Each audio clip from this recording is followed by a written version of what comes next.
Most people think comparing children motivates them.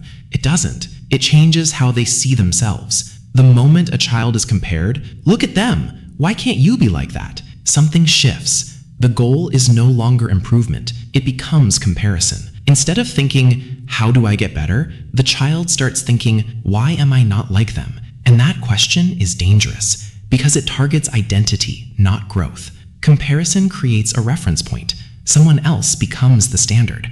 So progress stops feeling personal. Even if the child improves, it doesn't feel like progress because they're still behind someone. And when effort doesn't feel rewarding, motivation starts breaking. Then it goes deeper. Repeated comparison turns into labels. The smart one, the average one, the weak one. At first, these come from outside, but over time, the child accepts them. And once that happens, behavior starts matching the label, not consciously, automatically.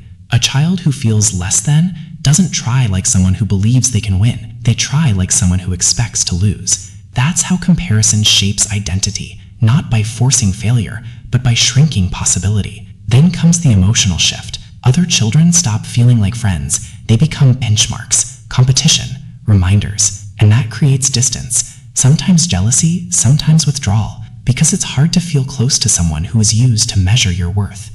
Now the part most people miss. Comparison weakens internal motivation. The child stops improving for themselves. They start improving for approval, to avoid criticism, to feel accepted, and external motivation doesn't last.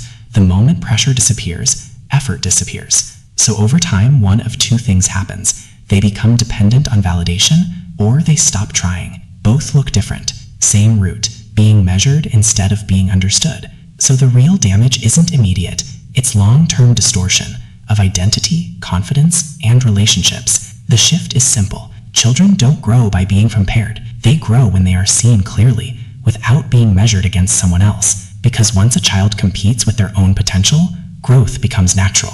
If this clicked, stay here. We break this down deeper.